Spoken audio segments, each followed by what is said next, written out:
Welcome to Mishna study of Masechet Demai, Perek Vav Mishnah Yud Aleph. Over here in this Mishnah, we're going to speak about selling fruits in Syria. Right, so we're going to learn about Aleppo, Ram Sova, Syria. There was a special status when it came to the fruits that were grown over there that we're going to discuss.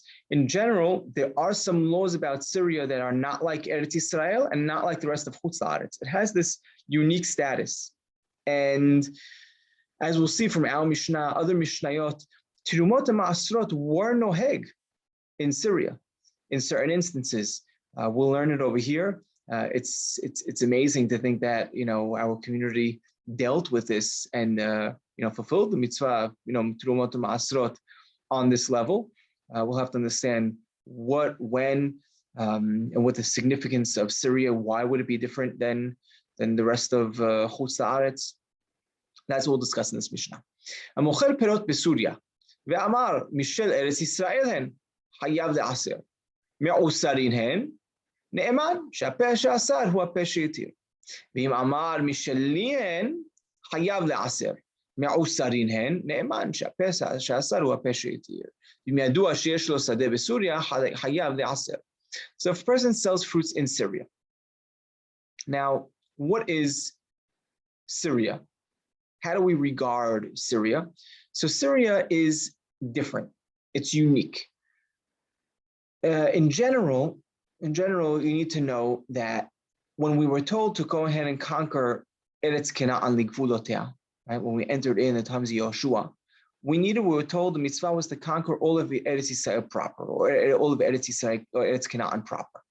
That was, and anything that we did conquer would be part of Eretz Yisrael. And anything that we extend past those borders after we conquer Eretz Canaan would also be annexed and part of Eretz Yisrael. Now, David HaMelech goes ahead and he conquers Syria.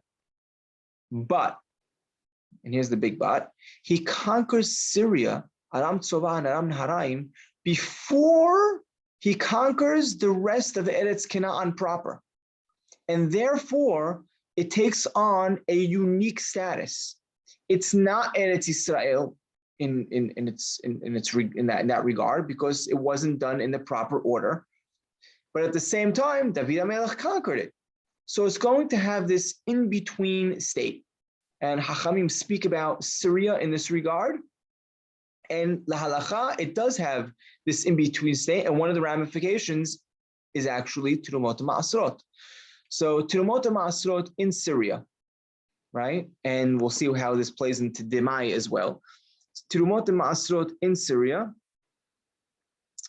they are, first of all, the fruits themselves, right? Things that, the fruits that you find in Syria, right? If it grew especially if it grew in a non-Jew's place, it would be patur from Tirumot Ma'asrot. It's not like, any fruits that grow in Israel.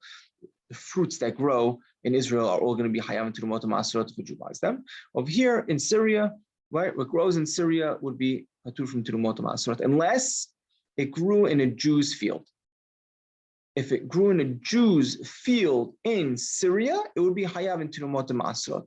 But because Syria itself, right, for everyone else, that's in like there grows fruits in Syria, because those fruits wouldn't be, right, if a goy in Arab land, right, an Arab was selling in the shuk, right, that wouldn't be hayav and Tirumot Ma'asrot. So to Demai in Syria is also patur.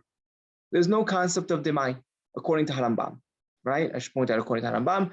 Others, Rash, Drosh, explain this a little differently. According to Harambam, the fruits in general, fruits that grow in Syria, unless you know for a fact that it grew in a Jew's field, right? In general, they would be patur from Tirumot Ma'asrot and patur from Demai. So now, a person is selling fruits in Syria, and he says, "Oh, these fruits are from Israel." Oh, he's saying they're from Israel. Hayav la'aser. The person who's buying it has to separate Ma'asrot, right? Because the owner, the person who's selling it to him, just told him, "I got it from Israel. In Israel, all fruits are hayav Ma'asrot." Now, though, he goes ahead and continues, and he goes, but they are me'usar. Ma'asrot are taken from it already. Ne'eman, he's trusted. Why? This is a very important principle. the mouth that made it asur is the mouth that made it mutar. Meaning, if he didn't say anything, I would have assumed that I could eat it. He would have been trusted.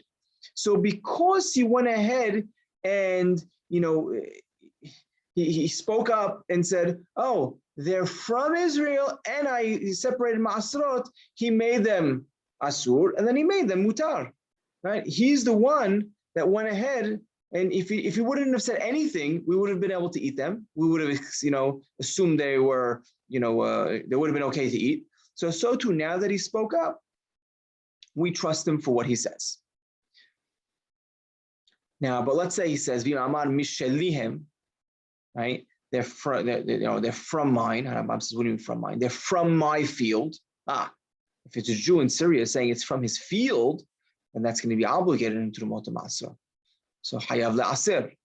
Okay. Meusarinhem.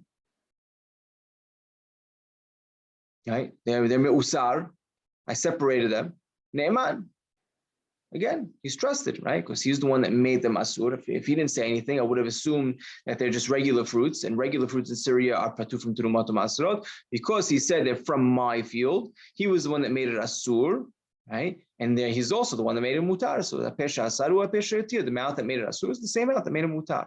But, right, if we know that he has a field in Syria, now already he's not the one that's making it asur. Anyone that's buying from him is assuming that it came from his field. So if we know he has a field in Syria, then you are hayav le'aser. Why? Because now it's not his mouth that made it asur. We would have assumed that it was his anyway. So if he goes ahead and now says, I separated Trumot Ma'asrot, that's like anyone. That's like anyone that would have said, I separated Trumot Ma'asrot, and anyone would be hayav to be ma'aser. Anyone that purchased it from him would have to separate Trumot Ma'asrot. Right? It's an interesting Mishnah. Sorry, I didn't flip through the slide I was going through. It's an interesting Mishnah. One is we learn a very important concept of a pesha asar u'a pesha yatir, right? The mouth that makes it asur. If it's the same mouth that makes it mutar, we trust that person. There's no reason not to trust him. So we do trust him. And in general, it's amazing to see the life in Syria and how they were noheg in Trumot Ma'asrot on a certain level, right? If a Jew owned the field, they were obligated in separating Trumot Ma'asrot over there.